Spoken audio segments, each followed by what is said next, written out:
बीज जिसको बोकर नए नए पेड़ पौधे उगाए जाते हैं वो दो प्रकार के होते हैं। एक बीज वो जिसमें केवल एक बीज पत्र पाया जाता है, जिसे इंग्लिश में कहते हैं कॉटिलीडन। वो बीज पत्र जब केवल एक होता है किसी बीज में तो वो बीज कही जाती है एक बीजीय बीज, जिसे इंग्लिश में कहते हैं मोनोकॉटिलीडन। वही जब किसी बीज में दो बीज पत्र होते हैं यानी दो कॉटिलीडन, तो ऐसे बीज को कहते हैं डाइकॉट सीड्स। उदाहरण के लिए जैसे चना होता है, चना का जो बीज है उसमें दो बीज पत्र होते हैं, जब आप उसका छिलका उतारेंगे तो उसमें दो बीज पत्र होता है। ठीक उसी तरह जो भुट्टा होता है, भुट्टा में केवल एक बीज होता है, उसके आप लेयर को उतारिए केवल एक ही बीज पाएंगे। जब हम इन दो बीज पत्रीय या फिर एक बीज पत्री वाले पौधे को बोते हैं तो जो पौधा उगता है वो अपने बीज पत्र के अनुसार उसके तने की संरचना अलग होती है, उसकी जड़ों की संरचना अलग होती है और उसके पत्तों की संरचना भी थोड़ी बहुत अलग होती है। और ये बात हम क्यों जान रहे हैं? आज हम इस वीडियो में ये जानना है कि पेड़ पौधों की जो जड़ें होती हैं वो कैसे काम करती हैं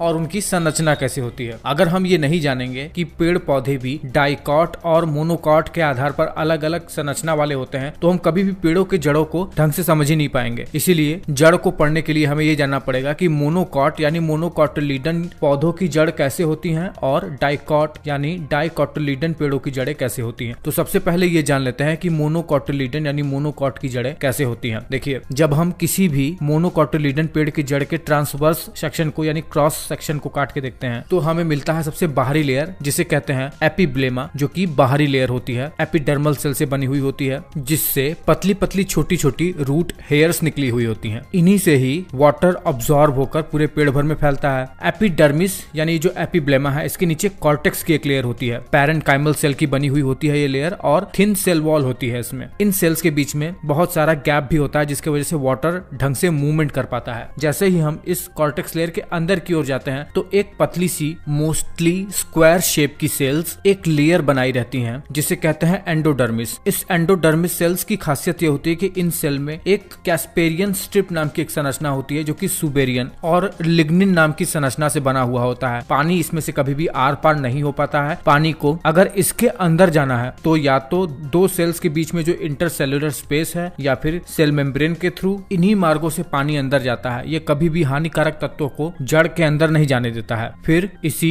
एंडोडर्मिस के अंदर पेरीसाइकिल की एक लेयर होती है, ये भी एक प्रकार की पैरेन्काइमल सेल ही होती है और इस पेरीसाइकिल के अंदर जाइलम और फ्लोएम अरेंज रहते हैं। जाइलम का जो अरेंजमेंट है आप स्क्रीन पे देख सकते हैं और जो फ्लोएम का अरेंजमेंट है मोनोकॉट रूट में वो कुछ इस तरीके से होता है। बीच में पित्त होता है जो कि ज्यादा से ज्यादा फूड और वाटर को स्टोर करके अपने अंदर रखा रहता है। देखिए, जो मोनोकॉट रूट होते हैं वो हमेशा लंबाई में बढ़ते जाते हैं। जब पेड़ अपने मेच्योरिटी की अवस्था में आ जाता है तब भी ये अपनी चौड़ाई को, मोटाई को बढ़ाते नहीं है, बल्कि ये अपने लंबाई को ही लगातार बढ़ाते रहते हैं। ये जो जड़ें होती हैं ये बहुत ही फाइब्रस होती हैं, इनमें बहुत सारी शाखाएं पतली पतली निकली हुई होती हैं। ये हुआ एक छोटा सा ओवरव्यू मोनोकॉट रूट्स का। अब आते हैं कि ये जो डाइकॉट रूट है यानी दो बीज पत्रीय बीज वाले पौधे, जिसे इंग्लिश में हम लोग डाइकॉटिलीडन कहते हैं, शॉर्ट में डाइकॉट कह देते हैं, उनकी जड़ें कैसे अरेंज रहती हैं, कैसी बनी हुई होती हैं। देखिए, डाइकॉट रूट में भी ठीक मोनोकॉट रूट की तरह ही बाहर एक एपिब्लेमा की लेयर होती है एपिडर्मिस की, जिसमें पतले पतले रूट हेयर निकले रहते हैं। अंदर कॉर्टेक्स होता है जो कि लूजली अरेंज रहता है, बहुत सारा स्पेस होता है वाटर के मूवमेंट के लिए। जब हम कॉर्टेक्स के अंदर जाते हैं तो कॉर्टेक्स के अंदर ठीक वैसे ही एंडोडर्मिस की लेयर होती है जिसमें कैस्पेरियन स्ट्रिप होता है, सुबेरियन की बनी हुई एक वैक्सी सब्सटेंस जो कि वाटर को अंदर डायरेक्टली जाने नहीं देता है। इसी एंडोडर्मिस के अंदर एक पतली सी लेयर होती है पेरीसाइकिल की जो कि पैरेन्काइमल सेल से बनी हुई होती है और इसी पेरीसाइकिल के अंदर ही जाइलम और फ्लोएम के वैस्कुलर बंडल अरेंज रहते हैं। इसमें जो जाइलम और फ्लोएम का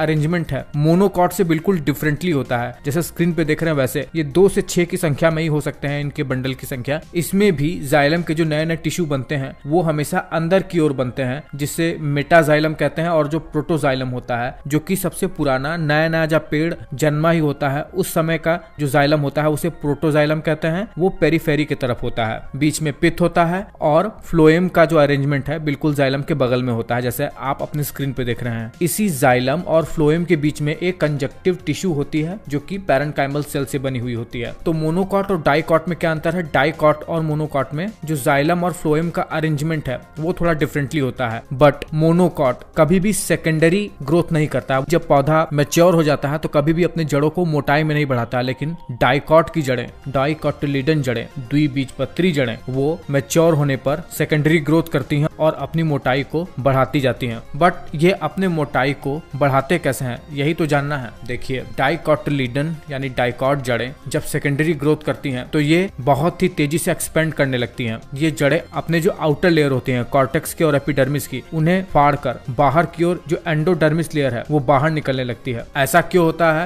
ये जो पेरिसाइकिल और कंजक्टिव टिश्यू है, ये सेकेंडरी ग्रोथ के समय मेरिस्टेमेटिक टिश्यू के गुण दिखाने लगते हैं। ये सेल लगातार डिफरेंशिएट होकर नए नए सेल्स बनाने लगते हैं और 2 स्पेशल रिंग डेवलप कर लेते हैं डाइकॉट जड़ों के अंदर। पिछले वीडियो में मैंने आपको बताया था एक स्पेशल मेरिस्टेमेटिक टिश्यू के बारे में जिसे कहते हैं वैस्कुलर कैम्बियम। ठीक डाइकॉट जड़ों में भी ऐसा ही होता है। यही पेरिसाइकिल और कंजक्टिव टिश्यू 2 प्रकार के कैम्बियम को बनाती है, एक कॉर्क कैम्बियम और एक वैस्कुलर कैम्बियम। जैसे डाइकॉट स्टेम में होता है, उनके ट्रंक उनके तने में होता है, ठीक ऐसे ही ये जो वैस्कुलर कैम्बियम बनता है पेरिसाइकिल और कंजक्टिव टिश्यू की वजह से, वो डाइकॉट जड़ों में अंदर की तरफ नए नए वैस्कुलर टिश्यू को डेवलप करता जाता है, नए नए फ्लोएम को बनाता है, नए नए जाइलम को बनाता है और बाहर की ओर ये कॉर्क कैम्बियम का निर्माण करने लगता है। कॉर्क कैम्बियम बाहर की तरफ यानी पेरिसाइकिल के बाहर की तरफ ये कॉर्क कैम्बियम धीरे धीरे माइग्रेट होने लगता है, शिफ्ट होने लगता है और जो बाहरी कॉर्टेक्स और एपिडर्मिस की लेयर थी, एपिब्लेमा वगैरह, एंडोडर्मिस वगैरह, वो अस्तित्व में रह ही नहीं जाती हैं। इस सेकेंडरी ग्रोथ के कारण से वो रप्चर होकर बाहर निकल जाते हैं और जो बाहर